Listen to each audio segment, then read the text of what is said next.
Salud, amigas y amigos de laiguana.tv. Hoy tenemos con nosotros a Claudio Fermín, dirigente de la oposición venezolana, líder del partido del movimiento Concertación Nacional, ¿no? Concertación por el Cambio. Y una de las voces más importantes, más significativas de la oposición, sobre todo en estos últimos tiempos, ¿no? Que hemos estado viviendo días tan desquiciados. Claudio Fermín fue además candidato presidencial, fue el primer alcalde electo de la ciudad de Caracas y bueno, tiene toda una trayectoria, fue constituyente en el año 1999. Y bueno, queríamos comenzar, Claudio, hablando un poco acerca, por supuesto, del periodismo manda en esto de los acontecimientos de la semana pasada. Por cierto, estaba pautada esta entrevista para el martes de la semana pasada, para el martes 30. Tuvimos que suspenderla por razones de fuerza mayor, ¿no? Quería que comenzáramos haciendo una evaluación. ¿Cómo crees que queda el país político y sobre todo la oposición luego de los sucesos, de los acontecimientos del día 30 de abril?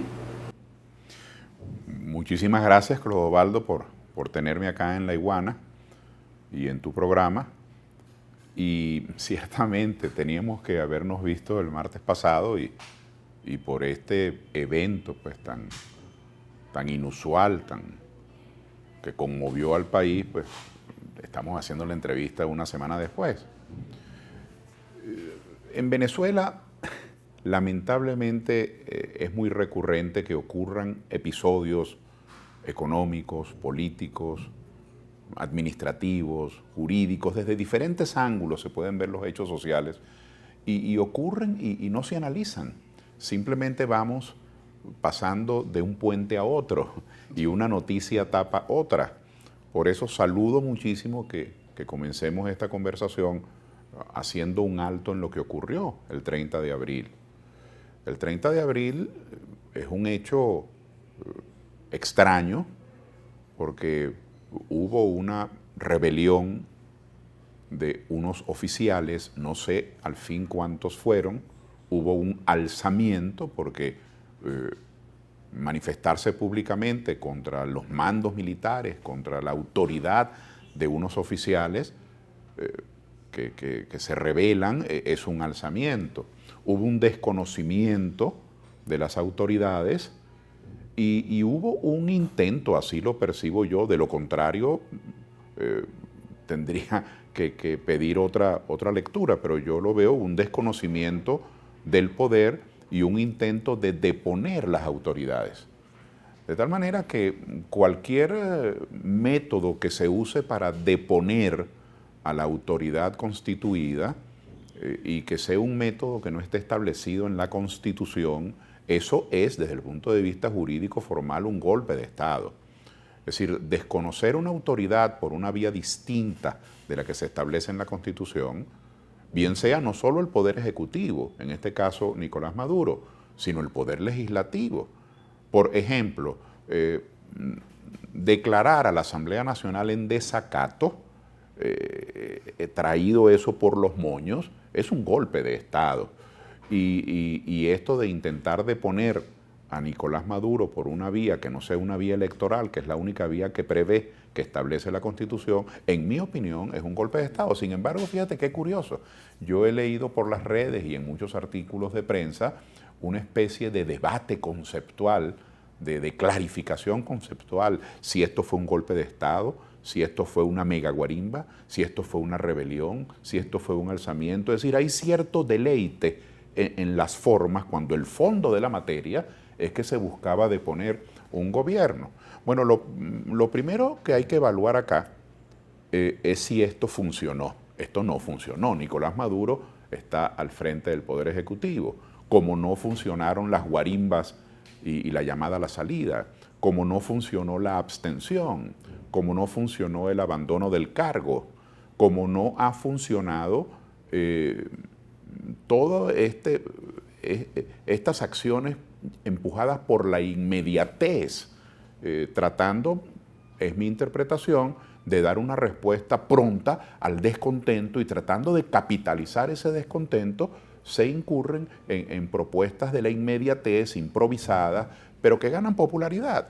Así que mi primer mensaje, digamos, a quienes celebraron este asunto, es que hay que evaluar si realmente se está comprometido con el cambio. Lo primero que hay que hacer es no jugar con el cambio. El cambio es una cosa seria y no jugar con la expectativa de la gente. La gente está muy desconcertada, muy contrariada, la gente quiere cambio, así que a la gente hay que tratarla con respeto y no hacerle ofertas engañosas. Así que yo invito a quienes han estado detrás de la abstención, detrás de las guarimbas, detrás de una declaración fantasiosa de abandono del cargo, detrás de esta rebelión del 30 de mayo, les invito a evaluar. Yo estoy en desacuerdo con todas esas formas, pero no estoy en este momento acusando a nadie, sino les estoy planteando por qué no evalúan si eso resultó. En mi opinión, eso no resultó. Entonces, la reincidencia en eso creo que es jugar con las expectativas de la gente. Y por otra parte, y con esto concluyo mi comentario, Clodovaldo, invito también a Nicolás Maduro y al comando del PSV, al comando de lo que ellos autodenominan el alto gobierno, a evaluar esto. Esos muchachos que estaban allí, los sargentos, los soldados, o estos oficiales, hicieron eso por ociosidad, porque no tenían más nada que hacer. Es decir, o porque estaban francos, tenían un día libre. ¿O hicieron esto por qué? Porque, claro, se les puede etiquetar de traidores. Esa es una manera propagandística de decirlo y una manera política de decirlo. Pero cuando un oficial se atreve a perder su carrera y se arriesga, ¿qué hay detrás? ¿No será que también allí hay descontento? ¿No será que también allí hay hambre? ¿No será que también allí hay deseos de cambio? Entonces a mí me parece que lo racional, sé que este consejo no lo van a tomar ni el uno ni el otro, pero me parece que lo racional para quienes promovieron esa intentona es evaluar la eficiencia de esos actos. A mí siempre me ha lucido muy curioso, Clodovaldo, que el terreno donde la oposición es más fuerte, que es la consulta al descontento, es el terreno que el cogollo de esta oposición no quiere. Promueven la abstención, renuncian al voto cuando es en el voto donde está la fuerza de la ciudadanía. En cambio, optan por la fuerza cuando es en la fuerza donde está el escudo del gobierno. Así que es la escogencia absurda del terreno más inconveniente. Y en el caso de Maduro evalúe por qué estos oficiales hicieron eso. ¿Por qué el sector más virulento, por decirlo así, del lenguaje más violento de la oposición, o más agresivo, si usted quiere, por qué logró entenderse con un sector en el ejército o en las Fuerzas Armadas? ¿No se da cuenta usted que el descontento no es realmente una propaganda de la oposición, sino que hay hambre, que la cosa está mal? Entonces, invito a que pongamos los pies sobre la tierra a ver si logramos enderezar el rumbo de un país tan maltrecho. Ahora fíjate, pareciera que en la oposición desde hace tiempo, ¿no? Yo lo veo como incluso desde el propio año 2002, hay como dos bloques, ¿no? Hay un bloque que es partidario de las elecciones, de las consultas, de los referéndums, y hay un bloque que es muy radical. Yo en mis artículos un poco en tono ácido lo he llamado el ala pirómana de la oposición, ¿no? Pero el otro bloque, el bloque democrático, el bloque moderado, parece que cuando este bloque pirómano toma el control, se queda a la expectativa, no se pronuncia, sino más bien trata como de esperar a ver qué pasa, a ver si logran su objetivo para montarse, ¿no?, en ese cargo. Y cuando uno ve otro de los acontecimientos de ese día martes, a un Zambrano, por ejemplo, ¿no?, presentándose allí, o a un Henry Ramos Albú, que es un hombre con un zorro viejo de la política, pues llega a la convicción de que es así, de que el bloque moderado está como a la expectativa, está como de cazagüire ahí, ¿no?, esperando a ver si le cae una pelota de oportunidad para meter el gol. ¿Cómo lo ves tú? Sí, yo percibo, y qué bueno que haces esa pregunta, porque a veces uno puede sentirse que es solo uno quien está percibiendo las cosas. Yo te acompaño en esa percepción. Mira, yo actualmente, desde hace ya un año, hemos logrado conformar un movimiento. Yo he sido un contribuyente a eso, pues he ayudado a que ese movimiento se conforme a nivel nacional. Se llama Soluciones para Venezuela, es un nuevo partido político. Recogimos las firmas en 17 estados, validamos, pasamos por todo nuestro proceso. Nosotros creemos en el voto, y creemos en la participación y conocemos las dificultades que hay alrededor del voto, pero creemos en él. No creemos en la descalificación del contrario como única estrategia o como estrategia sublime, nos parece muy pobre. No creemos en la violencia, no creemos en la improvisación. Somos una gente aburridamente demócratas. Creemos en el voto, creemos en la participación, y digo aburridamente porque a veces la democracia en momentos de desesperación no tiene esa narrativa épica, no tiene ese colorido, no tiene ese heroísmo del bueno contra el malo, de exterminar al contrario. Estos son discursos que dan mucho provecho, ¿no? Hoy y antes, pero quiero decir con esto que en el movimiento Soluciones para Venezuela, que hemos formado parte de esa concertación, hemos estado muy coincidentes con el movimiento al socialismo, hemos estado muy coincidentes con el partido Cambiemos, hemos estado muy coincidentes con De Frente por Venezuela, con Juntos, con individualidades, estuvimos muy coincidentes con el Partido Avanzada Progresista. Ahora tenemos algún tipo de diferencia, pero coincidimos en lo grueso. Hemos estado coincidentes con el partido COPEI, pero tampoco tenemos hoy esa vinculación. Es decir, formamos parte de esa Venezuela de oposición, pero que no quiere violencia. De esa Venezuela de oposición que cree en el voto. Y en Soluciones para Venezuela, fíjate tú, percibimos eso. Yo percibo eso que tú llamas el cazagüire. Yo percibo cierto oportunismo. Por ejemplo, hay gente con esto de Guaidó hoy posiblemente sea, hace un mes lo era, hoy digo posiblemente, pero creo que lo sigue siendo, el político más popular del país. Ahora, la popularidad, sin quitarle nada a sus atributos individuales, ¿verdad? Pero la popularidad tiene que ver con la oferta inmediata. Vamos a salir de esto mañana. Entonces, claro, si por esta puerta de aquí del estudio de Iguana TV entra alguien y dice vamos a cambiar el gobierno en las próximas elecciones, que es dentro de 5 años, seguramente después entrará alguien y dirá, caramba, Fermín, ¿cómo dentro de 5 años? Vamos a cambiarlo en un referéndum dentro de 2 que ya toca.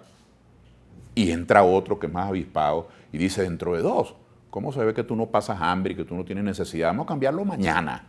Bueno, ese que dice mañana se lleva los aplausos, juega mejor la partida de capitalizar el descontento, pero ese que dice mañana es el que está mintiendo, porque no hay un procedimiento para salir de esto mañana. Entonces yo percibo eso, yo percibo una dosis de oportunismo en el buen sentido, de gente que no se quiere quedar fuera de la jugada, dirigentes que quieren ser tomados en cuenta por el nuevo gobierno, entre comillas. Percibo también mucho temor al que dirán, la coerción social. Mire, mucha gente no fue a votar en el 20 de mayo del año pasado porque se exponía a que en su propia familia lo llamaran colaboracionista. Esa presión que ejerce el medio sobre nosotros, que eso es mucho más fuerte que cualquier ley, que cualquier cuerpo policial, la presión de nuestros amigos, de nuestra familia. Yo incluso viví una experiencia, Clodovaldo, repetida N veces, pero de gentes a quienes yo iba a tocar la puerta para que votaran. Bueno, para quienes no lo sepan, yo fui a votar el 20 de mayo porque yo quiero el cambio. Ahora, yo quiero el cambio por la vía del voto. Y me encontré una vez un señor que me dijo con mucho afecto, pero muy duro, me dijo, Claudio, respete. Y yo le dije, ¿pero qué ha pasado? Respete que yo soy un hombre honesto, yo no voy a votar. Es decir, le dieron un tinte moralista y se suponía entonces que todo el que iba a votar, de ese grosor fue la campaña truculenta. Todo quien iba a votar era un delincuente, era un vendido, era un inmoral.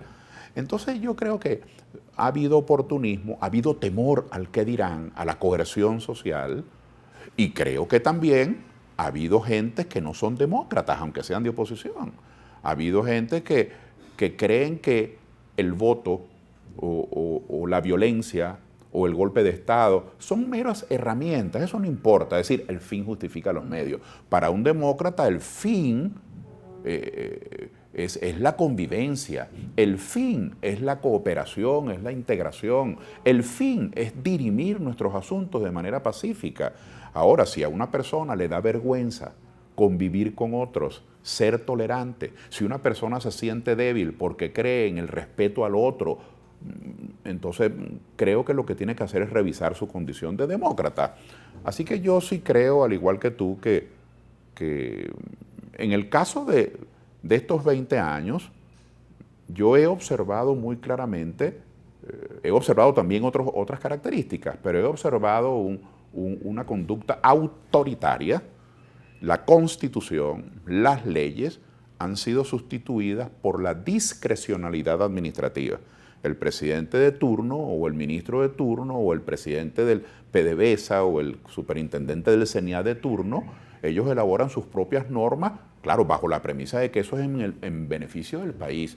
Así no hay constitución, no hay leyes, un ejercicio autoritario, allí están las pruebas de los disidentes, de las expropiaciones. Pero he observado también otros mecanismos de autoritarismo en la oposición, es decir, campañas sucias de descalificación a quien no esté de acuerdo con la opinión del cogollo. Y en el caso mío, pues que soy el comentarista de tu pregunta en este caso, bueno, no, ha sido una cosa muy particular, porque yo tengo 20 años haciendo una labor de oposición. Ahora, la oposición como yo la entiendo, me he opuesto a las políticas económicas, a la manera como se ha resquebrajado la institucionalidad del país, me he opuesto a eso que llaman lucha de clases a los venezolanos, que es perseguir a los sindicatos, a los partidos, a los medios, a los gremios profesionales, a las personalidades disidentes. Es decir, yo soy de oposición porque no estoy de acuerdo con esas políticas y me opongo, pero me ha tocado también oponerme al cogollo de la oposición, porque estuve en abierto desacuerdo con el paro petrolero, con la Plaza Altamira, con el carbonazo, con la abstención, con la declaración del abandono del cargo, con esto del 30 de mayo pasado. Entonces,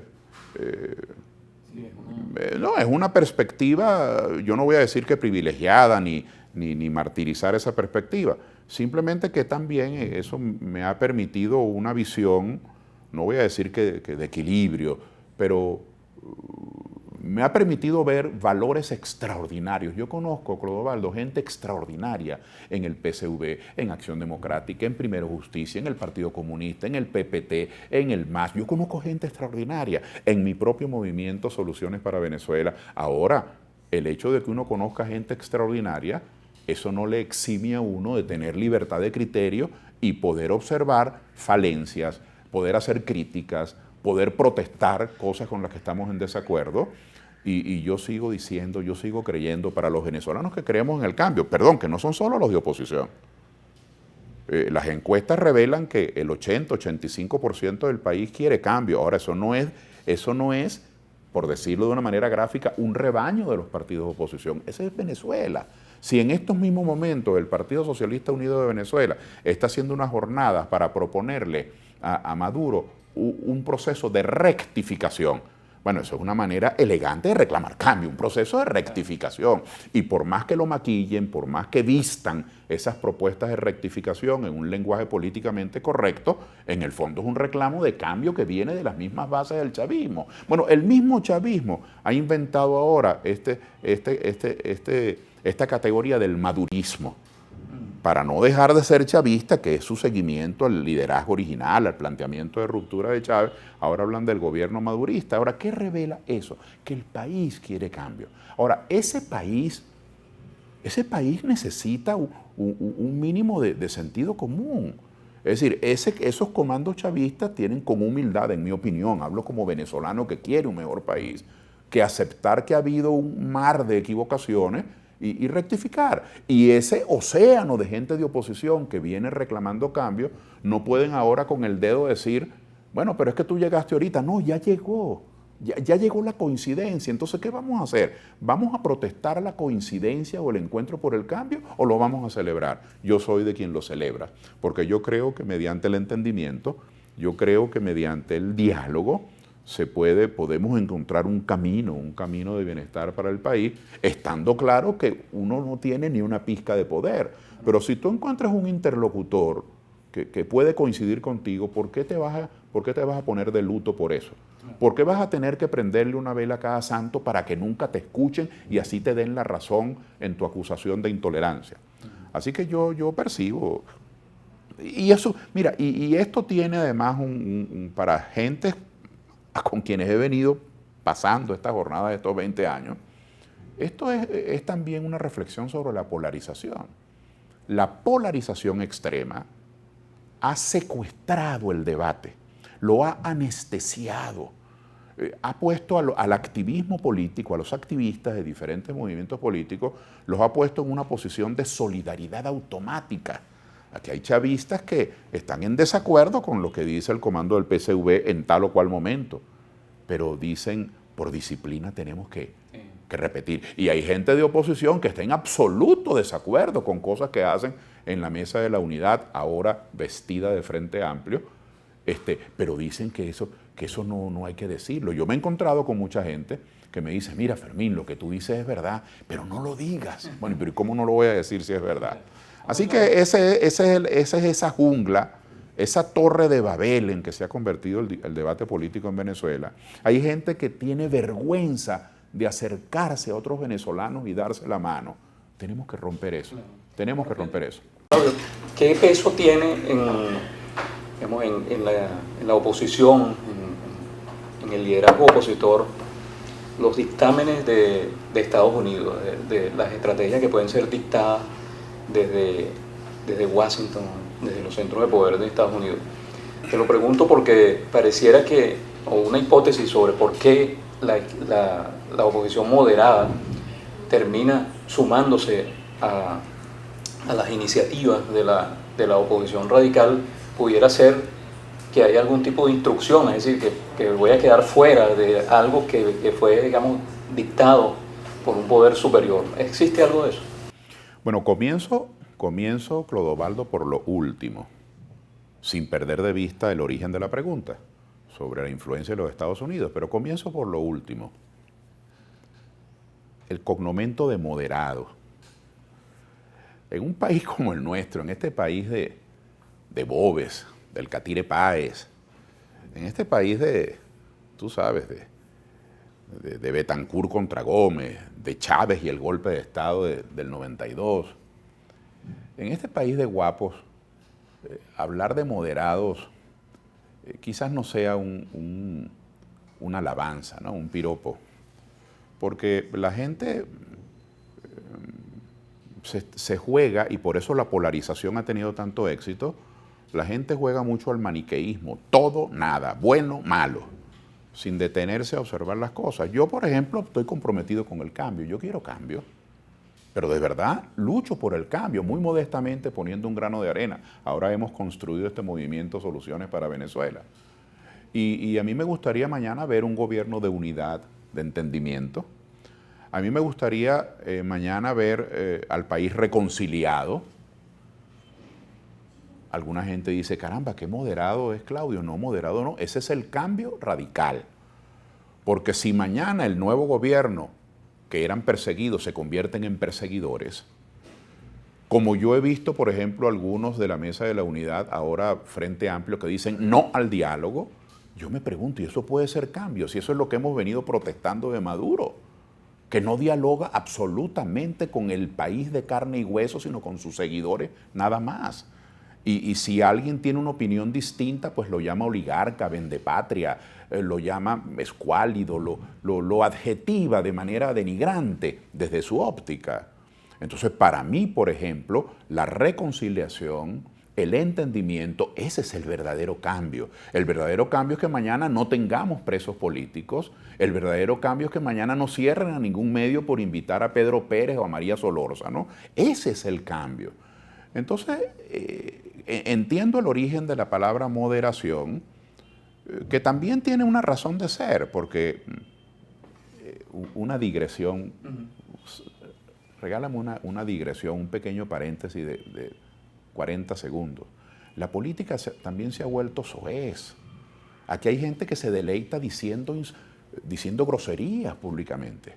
Aquí hay gente que se cree que dio un gran golpe publicitario profiriendo insolencias, maltratando a los demás, y luego los suyos lo aplauden, te la comiste. Es decir, hemos llegado a la procacidad en el discurso, y a eso se le considera radical. Pues yo creo que eso es lo que es una gran vulgaridad. Entonces, no tengo vocación de terceras vías ni de moderado. Nosotros estamos diciendo la verdad frente a tanta agresión, frente a tanta persecución, frente a tanta represión. Lo contrario de eso es la convivencia y el respeto, no la venganza. Entonces no creo que quienes estén proponiendo venganza sean radicales, sino que en el fondo ese es el continuismo de la misma acción en otro traje, en otro rostro. Y en cuanto a lo primero, sin duda alguna, aquí Venezuela es muy apetitosa y yo no tengo ninguna... sería una ingenuidad hacerle una crítica, una ingenuidad a los cubanos, porque tienen ya 17 años llevándose sin pagar, llevándose 80,000 barriles de petróleo cada día. Bueno, todos los días, como dice el dicho, sale un bobo a la calle, el que se lo encuentre es de él. Entonces, ellos están defendiendo sus intereses, nosotros no estamos defendiendo los nuestros. Que los rusos están interesados en el petróleo venezolano. ¿Pero qué tiene eso de extraño? También están los gringos, los italianos, los franceses, los bielorrusos, los colombianos. Ahí está la faja petrolífera del Orinoco, los chinos. Pero ¿y cómo no van a tener interés? Todo el mundo, los gringos en primera línea, están interesados en nuestras riquezas. Eso no tiene nada de extraño. Lo que tiene de extraño es que nosotros no tengamos un país unido para defenderlas y para fijar los términos de intercambio con los que estén interesados en nuestras riquezas. De eso se trata. Las relaciones internacionales, cuando uno habla de proteger los intereses nacionales, se trata de eso. No es que nos vamos a conseguir a una gente cándida en el planeta que va a venir de benefactores a ayudarnos. No, los países tienen intereses. Ahora nosotros tenemos el interés de defender el nuestro. Lo que no es lícito, lo que yo protesto, es que nosotros pongamos nuestro país en subasta para buscar aliados políticos, que es lo que está ocurriendo. Está ocurriendo hoy con los Estados Unidos de América, como está ocurriendo también con otras potencias, con Rusia, y ha ocurrido con Cuba y con China. De tal manera que yo llamo a no sorprendernos frente a la voracidad extranjera. No, sorprendámonos frente a nuestra indefensión, frente al hecho de que nosotros los venezolanos hemos preferido, aquí hay venezolanos que prefieren ser aliados de los Estados Unidos, o aliados de Rusia, o aliados de Cuba, o aliados de China, o aliados de Colombia, antes que entenderse el uno al otro, porque uno es opositor y el otro es gobierno. Eso es absurdo.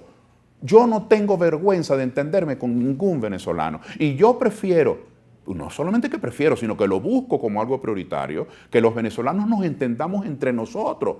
Ahora yo sí creo, pues para hablar en criollo, Clodovaldo, fin de mundo. La polarización nos ha llevado a eso, el dogmatismo nos ha llevado a eso. Aquí hay chavistas que creen que el país iría mejor si la oposición no existiera. Y hay opositores que creen que Venezuela estaría mejor si los chavistas no existieran. Pues ambos están fuera de la realidad, porque existimos todos. Ahora, ¿no seremos nosotros capaces de buscar un mínimo de acuerdo, un mínimo de entendimiento? ¿O es más digno ser subalternos de una potencia extranjera que nos brinde custodia a oposición y a gobierno? Tengo que protestar eso y tengo que hacerlo en alta voz, porque esa es la desnaturalización del sentido de la nación. Pero no cabe duda que el origen de tu pregunta es veraz. El Partido Republicano tiene un interés muy cierto, además de los intereses económicos de los Estados Unidos, hay otro interés. Este gobierno de Trump, como ya sabemos, ha sido investigado por sus vínculos con Rusia, por cierto. Mientras aquí creemos que están muy peleados Rusia y Estados Unidos, allá investigan a Trump porque están muy aliados. Pero en Venezuela vivimos de estas mentiras. Y Trump y Putin hablan muchas veces más que la que habla Arreaza con Putin y que la que habla Guaidó con Trump, para que lo sepan Guaidó y Arreaza, ¿no? Y se bajen de esa nube. Entonces yo creo que sí, que hay intereses evidentes y que lo que tenemos los venezolanos es que retomar la brújula. Retomemos la brújula, tratemos de promover un proceso de aproximación, de entendimiento. Ahora, ¿por qué uno se entiende? Porque está en desacuerdo. Tenemos 100 cosas que nos separan, bueno, pero busquemos 6, 7 prioritarias para que echemos el país hacia adelante. ¿Cómo vamos a defender el Esequibo? ¿Cómo vamos a recuperar PDVSA? ¿Cómo vamos a recuperar la convivencia y acabar con la represión? ¿Cómo vamos a recuperar la autonomía nacional? ¿Será que eso es imposible? Yo creo que no. Yo creo que eso es posible, pero hay que hacerlo con otro liderazgo. Hay que hacerlo con una gente que ponga eso como un tema prioritario. que aclararas un punto en el que, digamos, personalmente solo tú lo puedes aclarar, ¿no? Que se refiere a los mensajes, a cómo a veces el liderazgo de la oposición emite mensajes confusos, encontrados, aparentemente contradictorios, ¿no? Me refiero a que a finales del año 2017, principios del año 2018, tú eras precandidato presidencial de la oposición, es decir, estaba planteado que si había unas primarias entre los precandidatos de oposición, tú ibas a estar allí. De pronto, tú retiraste tu precandidatura, y eso emitió el mensaje de que no había confianza en el proceso electoral, que luego fue lo que de alguna forma triunfó en el cogollo, como tú lo llamas, de la oposición. Sin embargo, tú terminas siendo el jefe del comando de campaña de Henry Falcón, que fue el candidato opositor de mayor proyección en esas elecciones. Entonces, explica un poco eso, por qué pasó eso, qué fue lo que hizo que tú no siguieras siendo precandidato y que luego si tuvieras, digamos, la convicción de ser el jefe del comando de campaña. Gracias, Clodovaldo, por ese tema que a veces está ahí como sepultado, ¿no? Pero más bien eres tú muy generoso en ubicar una conducta o una posición mía como noticia. Voy a aclararla. En efecto, varios estados y sobre todo movimientos comunitarios de los barrios, de los caseríos, de toda esa gente que hoy se llama Soluciones para Venezuela, pero que teníamos ya unos 6, 7 años coincidiendo muchísimo. Varios de ellos habían conversado sobre mi candidatura presidencial. Y quiero advertir a la audiencia que Soluciones para Venezuela, no obstante que yo estuve toda mi vida en Acción Democrática hasta el año 2005, y ya no había dejado de ser un activista del día a día, pero ya tenía muchos años de independiente, 14 años de independiente, que no me percaté de esa independencia, entre comillas, porque no he dejado un día de hacer activismo político, pero la verdad es que fue otro aprendizaje hacerlo fuera de las paredes de una organización política y sobre todo una organización de tanto arraigo como Acción Democrática. Pero esas Soluciones para Venezuela no es una división de AD, sino que ha sido una confluencia. Ahí hay personas que vienen del partido COPEI, hay personas que vienen del MAS, hay personas que vienen de AD, como fue mi caso, pero yo no venía inmediatamente, sino que estuve muchos años independiente. Hay personas que estuvieron en Causa R, hay mucha gente que viene del chavismo, que está en Soluciones para Venezuela. Hay gente que incluso viene de Primero Justicia. Tú dirás, pero eso es como un mondongo. No, esa es Venezuela. Ser adeco, ser chavista, ser copellano, ser masista, ser caucerrista, son modos de ser venezolano. O es que son marcianos, son venezolanos con cultura, con aproximaciones retóricas, con vivencias políticas. Y hay coincidencias, se fue juntando gente que somos de oposición, pero que también éramos de oposición al paro petrolero, a la Plaza Altamira, al Carmonazo, a las guarimbas, a la abstención. No estábamos conformes con esa manera de manipular el descontento democrático. Y todo esto fue confluyendo en lo que hoy se llama Soluciones para Venezuela, que ya va a tener un año, pero en todo caso antes éramos personas coincidentes. Y de allí vino esa propuesta de mi candidatura. Y es verdad, estaba esa voz, estaba ese planteamiento, estaba esa proyección. Por cierto que nosotros planteábamos en lo que creemos en las elecciones de base. Las elecciones de base, en la consulta, para que realmente esos afluentes a ese gran río de la oposición se viesen tomados en cuenta, que vieran que no era una imposición. Y bueno, en eso estábamos nosotros trabajando. Al final, esta candidatura pues no prosperó, entre otras cosas porque no hubo elecciones de base, porque si hubiesen celebrado elecciones de base, muy probablemente se hubiese inscrito mi nombre para someterlo a la consulta. Pero se fue dirimiendo de otra manera. Se habló del consenso después, es decir, un eufemismo para el cogollo, Y después del consenso vino algo insólito. Quienes planteaban su candidatura por consenso, porque Henry Ramos en un primer momento planteó las elecciones de base. Pero allí ocurrió algo como yo lo observo, no soy analista, pero como activista lo observaba. Se fueron dando unas buenas relaciones entre Voluntad Popular y Acción Democrática. Hasta Voluntad Popular se declaraba socialdemócrata, que a mí me extrañó, pero bueno, fue una declaración muy seria. Creo que ingresó en la muy seria, sí. Entonces, y luego estando Leopoldo López preso, toda esta arbitrariedad que hemos vivido, al menos esas detenciones primeras, el país las ha protestado muchísimo. Estando López preso, creo que también eso hizo que, y defendiendo Acción Democrática, puntos de vista similares con Voluntad Popular, creo que eso ayudó a que los planteamientos iniciales de Henry Ramos a favor de las elecciones de base se fueran pasando al consenso, porque ya tenía otro factor que podía apoyar su candidatura, además de Acción Democrática muy fuerte, que era Voluntad Popular. Me da la impresión que él logró sumar muchos adeptos. Luego otros que planteaban sus candidaturas, Andrés Velázquez, de la noche a la mañana desistió. Incluso Juan Pablo Guanipa, después de ganar las elecciones en el Zulia y no tomar posesión, su partido comenzó a organizarle giras por el país planteando su candidatura. Mucha gente, yo recuerdo que estaba Capriles mismo, pues que ya tenía un liderazgo nacional. Falcón, muchos planteamientos de candidaturas presidenciales. Me parecía sano que el país escoja dentro de la diversidad, pero no se dieron las elecciones de base. Es decir, que a la larga hubiese sido imposible porque una persona, no solamente en mi caso, sino cualquier otro, independiente, sin tarjeta, sin partido, y en el caso nuestro, sin referentes concretos de poder, porque al ser un movimiento nuevo, no tenemos diputados en la Asamblea Nacional. Entonces, es decir, cómo comprobabas tu inserción en la realidad era sumamente especulativo eso. Entonces, al final, el consenso comenzó a armarse entre quienes tenían diputados en la Asamblea Nacional, entre quienes eran de alguna manera factores de poder, entre quienes tenían una tarjeta de partido, y esa candidatura mía seguramente al final ni siquiera se hubiese presentado bajo ese contexto. El único contexto era una elección de base. Ahora, ¿qué ocurrió? ¿Por qué el retiro, digamos, prematuro o temprano?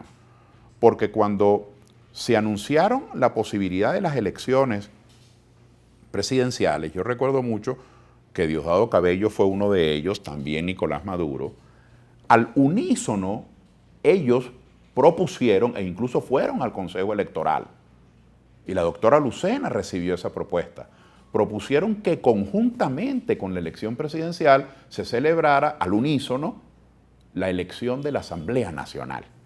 Una Asamblea Nacional a la que habían declarado en desacato, que le quedaban todavía más de la mitad de su periodo vigente, es decir, era una forma abrupta de extinguirla, y yo recuerdo que frente a esa propuesta de que las elecciones iban a ser conjuntas con la elección de la Asamblea Nacional, yo levanté mi voz, por muy poco sonora, porque esa duda, y por eso agradezco la pregunta que me permite aclarar, y dije que no, que bajo esas condiciones ya yo, si existía cualquier posibilidad, yo la retiraba, porque mi candidatura presidencial no iba a estar al servicio de una operación encubierta para eliminar la Asamblea Nacional. Esa fue la explicación. Curiosamente, no voy a decir yo que fue por eso, pero curiosamente, coincidencialmente, ya a los 10, 15 días el gobierno retiró esa proposición de la elección conjunta con la Asamblea Nacional, que en efecto no prosperó, pero ya hubiera sido muy poco serio que yo dijese, bueno, ahora sí regreso. Me pareció muy poco serio. Y luego, una oferta que a mí me sorprendió, de Falcón, una vez que... Por cierto, Falcón, que lo critican tanto, pero Falcón cumplió su palabra. Él siempre había planteado en los meses previos a marzo del año pasado su candidatura presidencial, incluso exhibía los números de algunas encuestadoras como un aval. Esa era su prédica y por eso él era partidario, al igual que Eduardo Fernández, quien también estaba en esa competencia. Claro, don Eduardo, con mucha más experiencia, más discreto, Nunca hubo una propuesta formal, pero todos sabíamos que Copey trabajaba para eso con aquel gran aval que era la personalidad de Eduardo. Y luego pues eso tampoco se materializó. Pero Falcón sí, Falcón se mantuvo. Falcón más bien fue de los miembros de la Mesa de la Unidad que mantuvo su palabra, porque la Mesa de la Unidad la habían constituido, al menos formalmente, para ser una opción electoral, para trabajar bajo el lenguaje de la democracia, y Falcón mantuvo su posición. Él no cambió nada, los que cambiaron fueron los demás, que se convirtieron a abstencionistas. Abstencionista desde un primer momento había sido, por ejemplo, María Corina Machado. Desde un primer momento, y lo había logrado bajo aquel piso teórico de súmate, es decir, fue creando el expediente según el cual el sistema electoral no servía para nada. Bueno, luego bajo ese sistema electoral fue electa diputada, pero fue creando ese expediente, ha tenido cierta coherencia. Lo que nunca comprendí es cómo organizaciones políticas que habían integrado la Mesa de la Unidad Democrática para buscar una salida electoral, se salieron del carril. Falcón se mantuvo y tuvo conmigo una cortesía, un gesto, fue muy generoso conmigo y claro, era un gesto porque yo no tengo partido, no tengo tarjeta, nosotros no tenemos vínculos con sectores de financiamiento, ni de medios, tuvo el gesto de decir, bueno, su presencia acá puede ayudar a convocar algunas bases en algunos barrios, algunos pueblos, y yo le correspondí porque siento que la única salida es el voto, porque siento que la única vía es la democrática, y jamás podré entender, Clodovaldo, jamás podré entender cómo en un momento donde no la oposición, el país quería cambio y quería salir a votar por un cambio democrático, no puedo entender cómo muchísimos comandos políticos se paraban en las esquinas a decirle a la gente, no vote, no vote. Y allí está, usted no votó y Maduro no salió. Usted salió a celebrar lo del 30 de abril porque hubo unos oficiales que se rebelaron y Maduro no salió. Es decir, la abstención no funcionó, la rebelión no funcionó. Usted salió a las calles, a la guarimba, a trancar calles y Maduro no salió. Resulta que el único terreno donde realmente puede ser eficiente, no solamente que es el único terreno democrático, es el terreno de la consulta popular.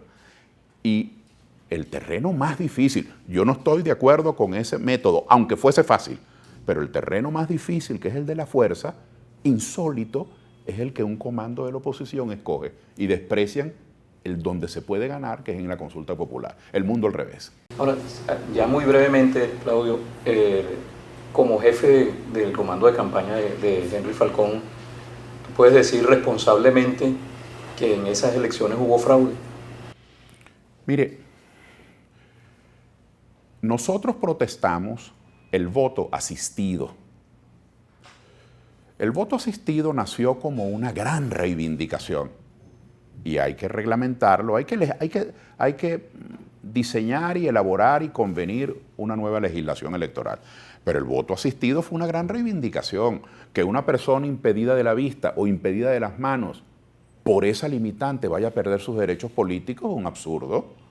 Así que el voto asistido es esa norma conforme a la cual una persona con impedimento físico puede hacerse acompañar, puede hacerse asistir de un familiar o alguien de su confianza. Así nace el voto asistido. Pero el voto asistido lo prostituyeron, se contaminó con esa viveza que es prima hermana de la corrupción, una viveza corrupta, porque entonces gente entera de 35, 40 años que no tienen ni gripe, entonces tenían que obligarse a votar por el voto asistido, un verdugo que los estaba viendo a ver si estaban sufragando por lo que el verdugo quería, que era el voto por el gobierno. Entonces el voto asistido nosotros lo hemos protestado. He protestado también, yo mismo hice esas diligencias ante el Tribunal Supremo, un recurso que fue negado, no fue ni siquiera aceptado.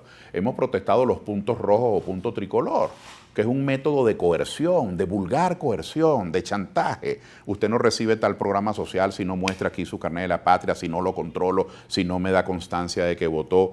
Pero aparte de la inmoralidad, de la perversidad, de esa presión social, yendo ya al planteamiento clásico, con el voto asistido y con el punto rojo se pierde el secreto del voto. El secreto del voto es el garante de que el ciudadano se va a expresar a plenitud.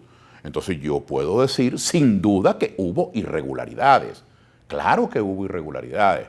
Ahora, Falcón, que fue quien llegó de segundo, no perdió por 50.000 votos, ni como Caldera con Barrios por 28.000 votos, no perdió por 200.000, no perdió por 300.000, perdió por millones de votos. Particularmente, y esta es mi opinión muy personal, claro que hubo irregularidades y tenemos que seguir luchando porque esas irregularidades cesen, como hay que luchar por mejores servicios públicos, como hay que luchar por mejores ingresos para los venezolanos, por mejor calidad de la educación, como hay que luchar contra la existencia de la represión y de los presos políticos. Hay que luchar también por mejores garantías electorales. Con lo que yo no estoy de acuerdo, Clodovaldo, es con un planteamiento no cándido, sino sumamente torpe, que logra lo contrario de lo que se propone, que es decir, hasta que no me den todas las garantías electorales no votamos. En otras palabras, fíjense lo contradictorio, las garantías electorales se reclaman es para proteger al voto. Ahora, si los reclamantes de esas garantías electorales no son capaces ni de proteger su propio voto porque lo dejan archivado en su casa, lo dejan tirado en el hombrillo, usted tiene que proteger su voto y seguir reclamando, pero tiene que ejercerlo. Y permíteme un ejemplo histórico. Un ejemplo histórico que quizás le diga poco a la gente joven, pero que es un hecho que hay que recuperar. Rómulo Betancourt, Luis Beltrán Prieto, Juan Bautista Fuenmayor, Salvador de la Plaza, Jóbito Villalba, esa generación extraordinaria que luchó por el voto para la mujer, por el voto para el analfabeta, por el voto para el joven. Pero pongamos Rómulo Betancourt como ícono, más allá de las diferencias políticas. Andrés Eloy Blanco. Una vez que murió el general Gómez y ocurrió este decenio posgomecista de los años del general López Contreras y los años del general Medina, esta generación luchó con frenesí por el voto para el joven, por el voto para la mujer, por el voto para el analfabeta, por el voto secreto, por el voto directo. Porque quienes podían votar entonces, que eran los varones mayores de 21 años que supieran leer y escribir, tenían que tener las tres condiciones. Si usted era varón mayor de 21 años y no sabía leer y escribir, tampoco podía votar. Pero quienes podían votar, solo podían votar por concejales y por diputados a la legislatura regional. Es decir, ni siquiera podían votar por el presidente. Entonces, esta gente siguió reclamando lo que hoy llaman, en ese lenguaje un poco más almidonado, garantías electorales. Era el derecho al voto directo, era el derecho al voto de todos los ciudadanos, sin discriminación de sexo o de grado de instrucción. Y hubo elecciones municipales. En esos 10 años del posgomecismo, del general López y el general Medina, que hubo elecciones municipales en Venezuela. Y estos hombres se postularon a concejal por San Agustín, a concejal por La Pastora. Y no dijeron, no, yo no me postulo hasta que no me den el voto para la mujer y para el analfabeto. No, era la lucha continúa. Entonces nosotros somos, en el caso de Soluciones para Venezuela, y yo personalmente, somos admiradores, seguidores, acompañantes. Nosotros no hemos dejado un día de luchar por reclamar mejores garantías electorales, pero no, con lo que sí no estamos de acuerdo es con ese planteamiento erróneo de decir hasta que no tengamos todas las garantías, no votamos. Y yo pregunto, ¿esa huelga electoral a quién le hace daño? Esa ha sido una de las herramientas secretas del continuismo, la abstención. La abstención ha permitido que no se exprese lo que de verdad la gente quería, que era el cambio. Ahora, ¿qué le va a decir usted al gobierno de turno? Que proteste la abstención. Si es que la abstención opera en su beneficio, obra en su beneficio. Así que yo sí creo que ha habido irregularidades, que esas irregularidades hay que combatirlas. No estoy convencido que hayan sido, es más, no creo que hayan sido la causa del triunfo. La causa del triunfo el 20 de mayo fue la abstención. La abstención, yo creo que Maduro debe tener en su cuarto, en su mesa de noche, algún símbolo abstencionista y lo debe aplaudir todas las noches, porque gracias a la abstención él sigue de presidente. Y por cierto, Guaidó, Ramos, Borges, para nombrar tres que se me vienen a la mente que son líderes muy importantes, Henry Ramos, Juan Guaidó y Julio Borges, están de diputados a la Asamblea Nacional.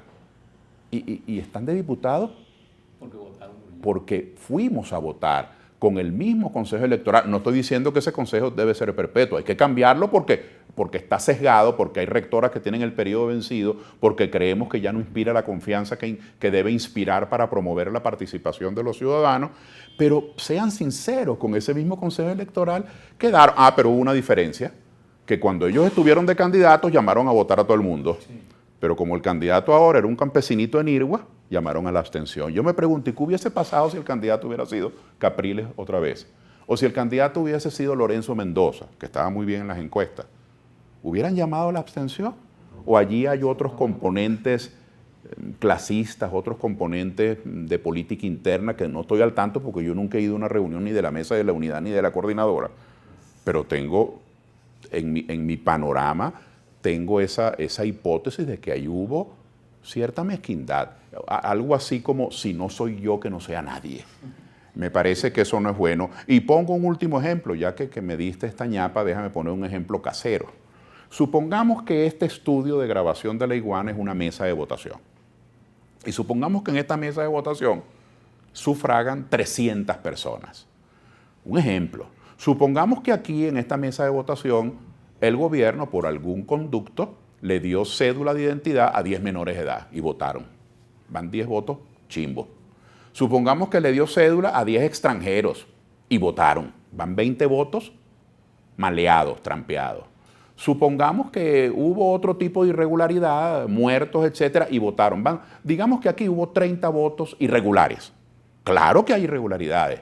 Y supongamos además que en esta mesa hubo 50 votos de gente que sí votó por el chavismo, bueno, porque es su partido, porque le gusta, porque está de acuerdo. 50 votos legales más 30 votos trampeados, son 80, ¿verdad? Pero esta mesa tiene 300 electores. Yo tengo dos opciones si soy oposición. 80 votos saca el chavismo en esta mesa, 30 con trampa, 50 legales, en este ejemplo. Quedan 220 votos por fuera. Si yo salgo a hacer campaña y obtengo, por ejemplo, 100 votos, puedo ganar esta mesa 100 a 180. Si me movilizo, si predico, si busco aliados, si hago política. Ahora, si yo me abstengo malcriadamente y digo, no voto porque hay una trampa por allá en La Pastora y otra allá en Betijoque. Bueno, muy sencillo, esta mesa de 300 electores perderemos 80 a 0. El voto masivo le gana a la trampa aquí y en cualquier lugar del mundo. Contra la trampa hay que seguir luchando, contra las irregularidades hay que luchar, pero el voto masivo le gana a la trampa, el voto masivo le gana al ventajismo.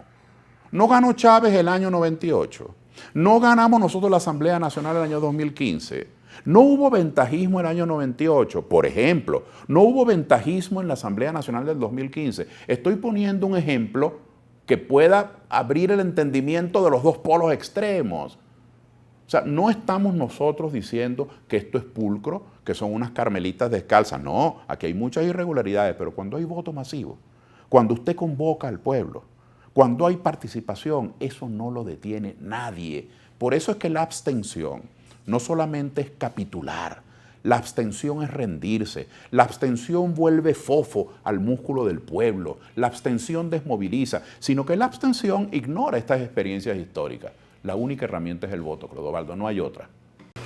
Le damos las gracias al dirigente político Claudio Fermín por haber estado con nosotros. Le hacemos la invitación a las amigas y los amigos para que se suscriban al canal de YouTube de laiguana.tv en el botón que ustedes verán en pantalla. También para que le hagan clic a la campanita y así reciban las notificaciones para los siguientes videos, tanto de este programa Cara a Cara como de los otros programas de laiguana.tv. Le damos las gracias igualmente al equipo técnico integrado hoy por Yubeli Jiménez, Simón Acosta y la Cidey Lorenzo. Y a ustedes, amigas y amigos de laiguana.tv, será hasta la próxima vez.